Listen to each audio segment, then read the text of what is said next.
Magandang araw po sa inyong lahat. Naku, take two po tayo dahil kanina ang daming mga tumatawag. Nagsisimula ako ng take two, meron na naman tumatawag. So sa mga tumatawag, hayaan niyo po muna matapos ako ng aking Spokes Hour. Dahil talaga pag pumasok po ang tawag ay nasisira. No? Anyway, kaya po tayo magte-take two dahil importante po yung ating pag-uusapan at ito po yung ano ba ibig sabihin ng latest order ng ICC sa kaso ni Tatay. Ano ba ho yung motion ng mga abogado ni Tatay? Well, ang motion po nila ay para magkaroon ng karagdagang expert witness nang malaman kung yung estado ng pangangatawan at pag-iisip ni Tatay Digong ay merong kinalaman doon sa mga bagay-bagay na kinokonsidera ng hukuman pagdating doon sa issue ng provisional release. So, ibig sabihin, yung katawan ba niya, pangangatawan niya at pag-iisip, makakaapekto ba yan doon sa number one, na po pwede siyang tumakas. Pangalawa, po pwede niyang paghimasukan ng ebidensya laban sa kanya. At pangatlo, pwede niyang takutin ang mga testigo. Ang naging desisyon ng pretrial chamber 1 ay hindi na raw kinakailangan ng karagdagang mga expert witnesses. No? Unang-una, sapat-sapat na raw ang kanilang ebidensyang nakalap o yung medical information na nakalap doon sa tatlong independent expert witnesses na tinalaga na hukuman. At pangalawa, yung issue naman daw ng interim release, yan po ay issue na pagdedesisyonan ng hukuman at hindi ng mga expert witnesses. Well, anyway, ano ba hong diferensya dito sa desisyon ng hukuman nito? Well, una-una po hindi naman po issue kung yung pangangatawan o ang pag-iisip ni Tatay Digong ay sapat para siya ay humarap sa paglilitis. Ang issue na hinain ng mga abogado ni Tatay Digong ay yung kanyang pangangatawan at pag-iisip ay makakaapekto doon sa mga dahilan na naging basehan ng hukuman na ipagkait ang provisional release kay Tatay Digong, yung interim release. Ulitin po natin, no? Ibang sistema sa ICC. Ang warrant of arrest ay in-issue kapag meron lamang good grounds, wala pang probable cause. Ang probable cause ay mangyayari lamang matapos po ang confirmation of charges at dyan magdidesisyon ng hukuman kung meron ang sapat na ebidensya or probable cause para ipagpatuloy ang trial.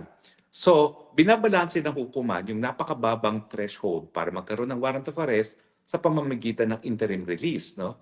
So, pwede ka ma-arrestuhin pero dapat bigyan ka naman ng interim release kasi wala pang probable cause. So, yun yung pinag-uusapan po, yung issue nga ng panandaliang kalayaan ni Tatay Digong at kung yung talagang pangangatawan ng pag-iisip ay makakaapekto doon sa desisyon kung pwede siyang pagbigyan ng panandaliang release samantalang wala pa naman ding probable cause. Well, ang nais mangyari ng mga abogado ni Tatay Digong ay unang-una makapag-access kung ano talaga yung naging basehan ng mga eksperto na nagsasabi na walang kinalaman ang estado ng pag-iisip at pangangatawan ni Tatay Digong doon sa issue ng interim release. Pangalawa, gusto nilang ma-cross-examine para malaman hindi lang kung ano yung qualifications ng mga expert witnesses, kundi kung ano yung methodology na sinundan nila. Kasi talaga naman pag expert witness, talagang questionin mo lang ang kanilang kwalifikasyon o di naman kaya yung methodology kasi ang mga abogado hindi naman doktor o hindi naman experts no, para questionin yung mga naging pahayag ng mga expert witnesses.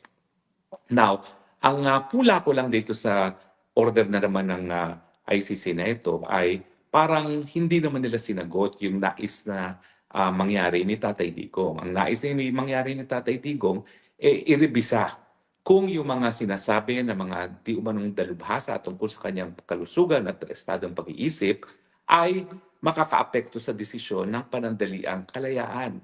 Hindi naman pinag-uusapan yung fitness to stand trial. No? Tinitingnan lang natin kung yung kanyang pagiging limot-limot at saka yung kanyang pagiging natutumba habang naglalakad mag-isa ay dahilan para siya magkaroon ng flight risk, dahilan para siya manakit ng mga testigo, dahilan para siya ay maghimasok doon sa mga ebidensya na isusumiti sa kanya. Kaya ba gawin ng limot-limot at isang taong natutumba na habang naglalakad lamang ang manakot pa ng testigo? Kaya bang gawin ng isang limot-limot at na tumutumba habang naglalakad lamang ang maghimasok pa sa ebidensya na isasalang laban sa kanya? At kaya pa bang tumakas na isang taong limot-limot na at natutumba na habang naglalakad lamang ng mag-isa? So yan po dapat yung issues na sinagot ng mga expert witnesses. Now, pagdating naman doon sa kwalifikasyon, bakit naman hindi natin kukwestiyonin ang kwalifikasyon ng mga di umano'y mga dalubhasa? Di ba 2 beses na nagtalaga ng expert witnesses ang court registry, ano nangyari? Yung isa, Mantakin nyo, inappoint niya as an expert witness samantalang suspendido ng sarili niyang asosasyon ng kanyang um, field of medicine. No? Ibig sabihin, temporarily suspended from the practice of medicine. Yung isang expert witness na tinalaga ng registrar. Anong klaseng vetting ang ginawa ng registrar at bakit ngayon hindi bibigyan ng pagkakataon ng mga abogado ni Tatay Digong na suriin ang kwalifikasyon ng mga inappoint ng registrar na expert witnesses? Yung pangalawa nga, nag-appoint na naman sila ng pangalawang expert. At pantakin ninyo, yung expert pala, talagang bihasa sa social media at walang ginawa, kundi wakwakan ng wakwakan si Tatay Digong. O hindi ba mali naman yun? Bakit hindi nyo ngayon pagbibigyan si Tatay Digong na busisiin ang kwalifikasyon ng tatlong di umano mga independenteng eksperto ay samantalang 2 beses nang sumablay ang registrar.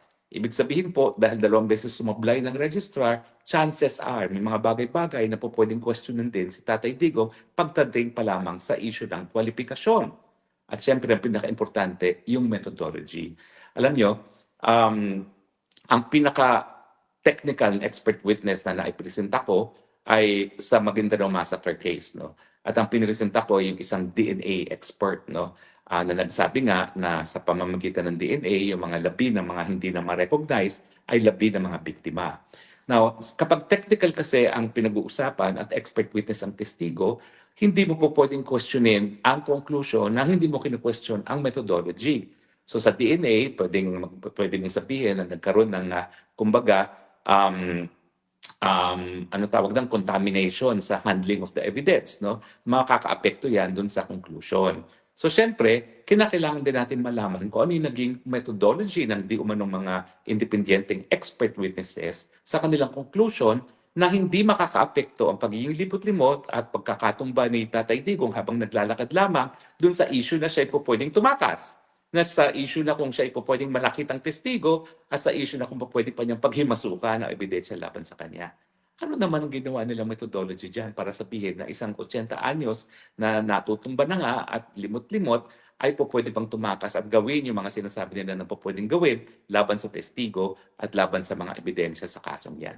Sa tingin ko, ako mismo gusto kong malaman anong methodology ninyo dahil yung conclusion na yan ay napakaseryoso, no? Na para bagang walang kahit anong mali sa pag-iisip at sa pangangatawan ni Tatay Digong na kaya nga niyang takutin ng testigo, kaya niyang gumawa pa ng karagdagang mga krimen at kaya niyang tumakas.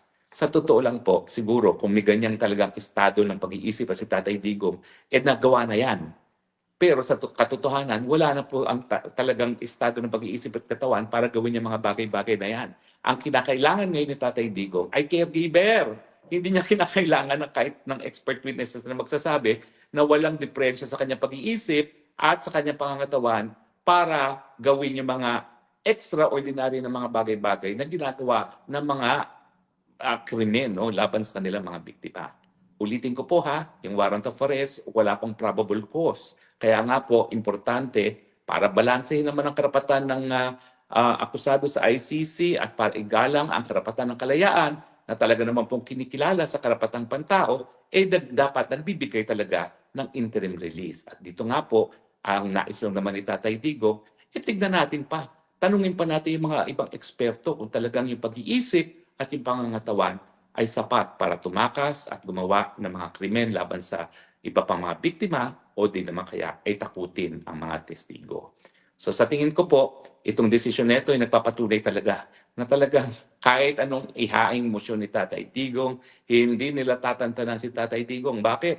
Dahil nga po ang issue ay yung survival mismo ng hukuman. Kung wala si Tatay Digong, wala na silang kaso.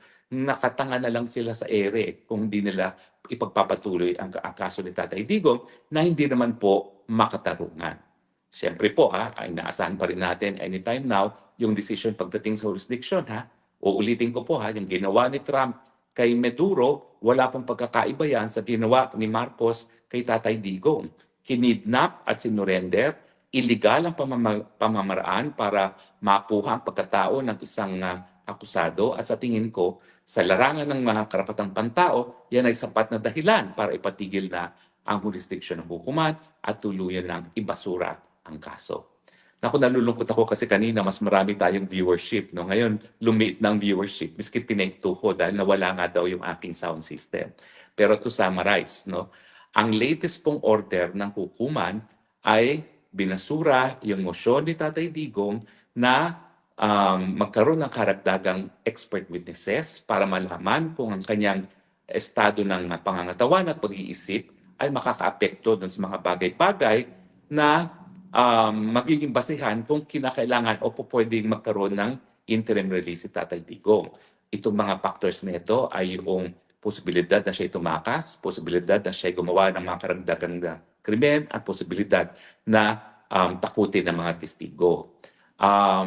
Ang Tatay Digong naman ay nagsabi na hindi sapat, walang sapat na dahilan para sabihin na yung estado ng pag-iisip at pangangatawan ni Tatay Digong bilang limot-limot na at natutumba habang naglalakad mag-isa ay mga bagay-bagay na talagang papakita na pwede siyang tumakas, pwede siyang gumawa pa ng bagong krimen at pwede pa siyang manakot ng testigo.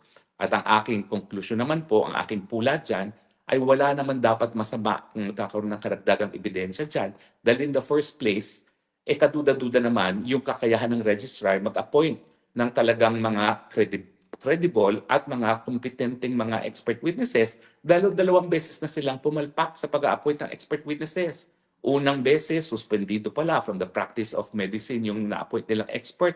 At pangalawa, bias pala yung isang independent, independent expert witness. So kapag ganito ang mga ina-appoint na expert witnesses, meron talagang karapatan ang akusado na busisiin hindi lang ang kwalifikasyon ng di umanong mga expert witnesses, kung hindi yung kanilang methodology o yung mga pamamaraan nila para magkaroon ng konklusyon na wala raw kinalaman ang pagiging limot-limot ni Tatay Digong at pagiging natutumba habang naglalakad mag-isa sa issue na kung siya ay pwedeng tumakas, sa issue na kung siya ay pwedeng gumawa pa ng mga karagdagang krimen, at sa issue na kung siya ay pwede pang manakot ng mga testigo. Sa tingin ko po, mali na naman yung desisyon na yan at ako naman po'y kampante na i-appeal na naman yan sa appellate tribunal, kaya nga lang, kung tama yung aking suspecha na talagang hindi nila bibitawan si Tatay Digong dahil yung very existence ng hukuman rin nakasalalay na kay Tatay Digong, wala rin pong mangyayari sa apila. Pero who knows, we can always pray for a miracle. And right now, ulitin ko po ang dapat natin pagdasal yung mga appellate chamber judges ay magdesisyon na wala ng jurisdiksyon ang ICC sa kaso ni Tatay Digong dahil sinimulan ang preliminary investigation, sinimulan yung engagement ng hukuman 2 years on the second year matapos magbitiw tayo sa pagiging miyembro ng ICC. Nakasaad sa ICC Rome Statute na kinakailangan matrigger ang jurisdiksyon ng hukuman sa pamamagitan ng paghihingi ng abiso ng prosecutor para magkaroon ng preliminary investigation.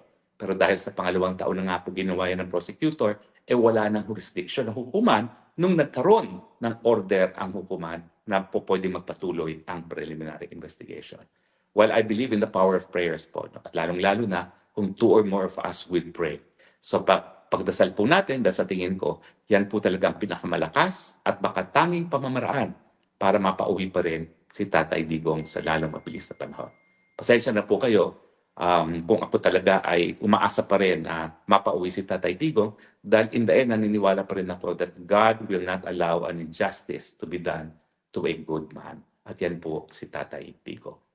Sana po naintindihan ninyo itong latest order na naman ng hukuman at patuloy po tayo magdasal. Let's bring Tatay home. Salamat po sa inyong patuloy na pagtangkilik. Ito po ang inyong spokes ng bayan nagsasabi, I love you, Tatay Digong. I love you, Philippines. You're the only country that I have. You're the only country that I will love. God bless the Philippines. God bless Tatay Digong. Salamat po. Have a good day.